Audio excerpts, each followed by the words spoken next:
Everybody has seen photos of the attack on September 11th. These photos make it appear as if a few Arabs attacked America, and that the airplane crashes and fires caused the buildings to collapse. However, when we take a close look at how the buildings collapsed, it appears as if explosives were used. For example, dust shot out of some of the windows far below the collapsing area. This dust is caused by extremely high pressure, but it comes out of only a few windows.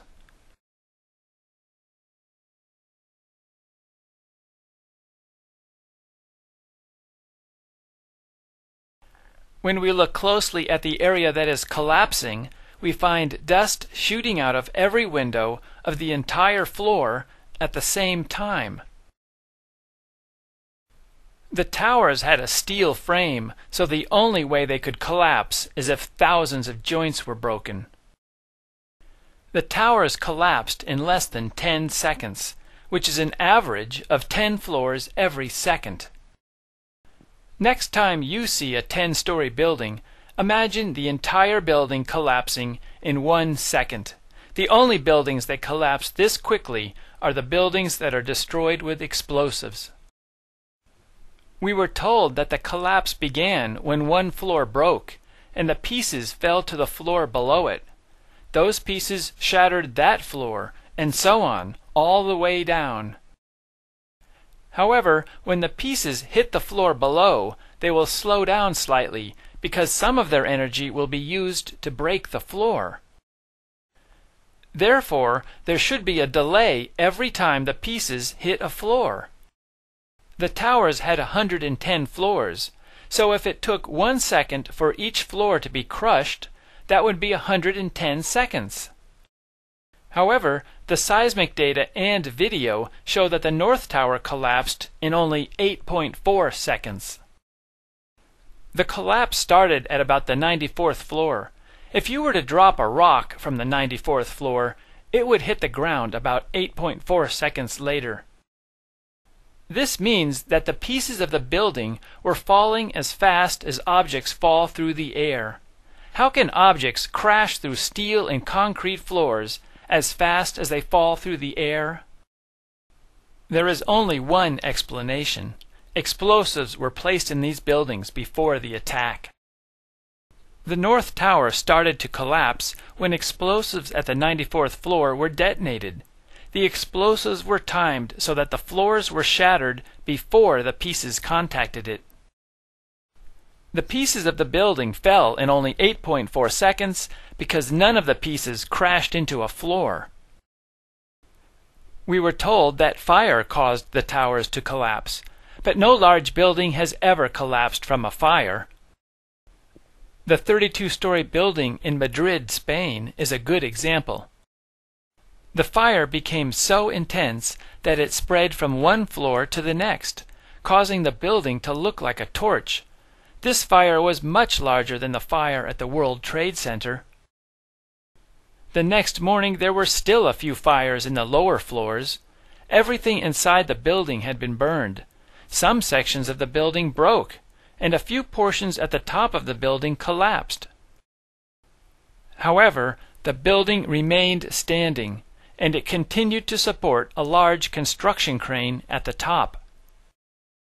By comparison, the fire in the South Tower was so small that it never spread to the other side of the tower. We know that a few firemen made it up to the fire zone of the South Tower because they used their handheld radios to send reports about the fire. They said there were only a few areas with fire. Obviously, the fire was too small to kill firemen, but we are supposed to believe that it was large enough to cause the buildings to collapse after burning for only 56 minutes. The fire in Madrid, Spain, was much more intense, and it burned all night, but it did not cause the building to collapse. Scientists created this temperature map of the rubble 5 days after the collapse. Obviously, the rubble would be cooler after 5 days. Also, firemen sprayed water on the rubble during those 5 days. However, one location in the rubble of Building 7 was above the melting point of aluminum, and so was one location in the rubble of the South Tower. How can a building fall down, and 5 days later the pieces are hot enough to melt aluminum? The presidents of 2 different companies that were cleaning up the area told Christopher Bolin that steel had melted in the basements of the towers and Building 7. These incredible temperatures are more evidence that explosives were used. Another suspicious aspect of the attack is the collapse of Building 7. This was a 47-story building with a steel frame. It was not hit by an airplane. It was across the street from the towers. Late in the afternoon, this building collapsed. The government investigated the collapse of this building. However, after 7 months of investigating, their conclusion was they have no idea why the building collapsed. A few months later, the landlord of the building, Larry Silverstein, announced on television that the fire department demolished the building. The government and news reporters should have asked Silverstein and the fire department to explain what happened to Building 7, but nobody asked any questions. The collapse of Building 7 is identical to the collapse of buildings that are brought down with explosives. The explosives shatter the joints that hold the building together, and the building falls down at free fall speed. Dust is produced at the base of the building. There is a tremendous amount of evidence that the government created the September 11th attack. We could spend days discussing all of it. My accusation that the towers were demolished with explosives is based on scientific fact, and you cannot disagree with it. For example, pieces of a building cannot crash through steel and concrete floors as fast as they fall through the air. The fact that those towers collapsed in 10 seconds is proof that explosives destroyed the towers. Building 7 also collapsed in a manner that can only be explained with explosives. This is why the government says they do not know why Building 7 collapsed. Anybody who looks at this evidence and continues to insist that fires caused the buildings to collapse is simply having a difficult time facing the possibility that a government could commit such a crime. Another reason it is difficult to believe the government created the September 11th attack is because none of the major news agencies are talking about it. Some reporters refuse to talk about explosives in the World Trade Center because they are afraid to expose the crimes of the American government. Another reason for the silence is that the television, magazines, and newspapers of America and Europe are controlled by a small number of people. These people prevent the reporters from talking about explosives in the World Trade Center.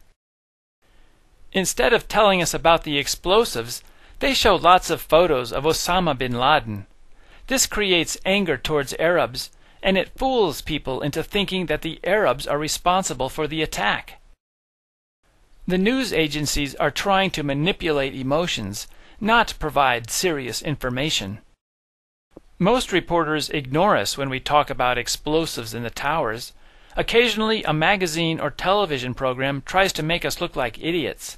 Already, 3 different television networks have criticized us. These television programs do not provide serious information to counteract our arguments. Instead, they use insults to make people laugh at us. Here is how they introduce Jimmy Walter. And then there's this asshole. Man, that's way too soft. Let me try that again. And then there's this asshole! My book has been available for almost 3 years, but it was ignored by the large magazines and television shows until Jimmy Walter began advertising it. This is a portion of one of his full-page newspaper ads. Here is how Penn and Teller describe my book. He wrote a book called Painful Questions, an analysis of the September 11th attack. We show you the cover because if you ever see anyone carrying it, push them down a flight of stairs. Popular Mechanics refers to us as liars. The angry and childish attacks on Jimmy Walter and me could be a sign that the criminals are frightened that we are exposing them. However, when a criminal tries to cover up his crime, he runs the risk of releasing more information about himself. These television shows and magazines can help us understand